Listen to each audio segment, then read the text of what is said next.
Perkenalkan, nama saya Helda Tingganur, NIM saya 20206121. Di sini saya akan menjelaskan tentang Prose Scholars English Vocabulary Extension from Storybook Reading. In this article, the author presents a study which focus on some of the gaps in current theology about vocabulary acquisition from storybook reading. First, the study examined the effect of storybook reading on the vocabulary acquisition of 4 and 5-year-olds. Second, the study not only employed repeated readings of story but also employed the use of phrase explanation of target words during their reading. Third, it contributes to knowledge of vocabulary acquisition of second language learners because it examines pre-scholar English vocabulary acquisition.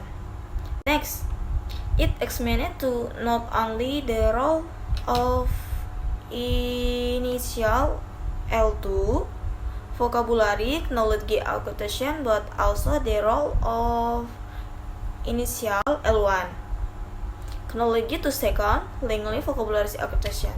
Utilized many storybook to assess children vocabulary acquisition and explain storybook reading in a time frame which reflects the typical or natural experiences of repeated reading. Finally, it examined a number of variables for their contribution vocabulary acquisition from storybook reading, including initial vocabulary knowledge, home reading practices, age, gender, and treatment. Furthermore, the study asked the following research questions. 1. Are these explanations helpful to SL Procedural acquisition of sophisticated vocabulary from story book? 2. Does initial L2 vocabulary level contribute to children target vocabulary acquisition? 3. Does initial L1 vocabulary to children target vocabulary acquisition reading? Treatment.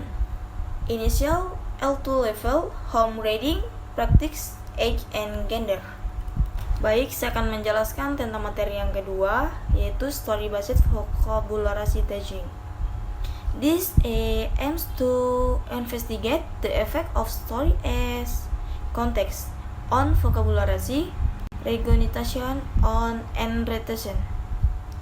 We hypothesize that using story can be much more effective than using traditional techniques in order to test or hypnosis and experimental group and control group were formed. The experimental group was taught vocabulary items through traditional techniques. The post test and retention test verified that both groups improved terms of vocabulary recognition and retention, but the experimental groups scored significantly higher than the control group introduction. The recent studies have greatly interested our understanding of the role of vocabulary in the acquisition of a second language. Cody and Hawkins state that in recent years, second language vocabulary acquisition has become an interesting topic of discussion for researchers, teachers, curriculum designers, theorists, and others involved in second language teaching. That is, vocabulary teaching has begun to gain the importance that it deserves in the field of language teaching.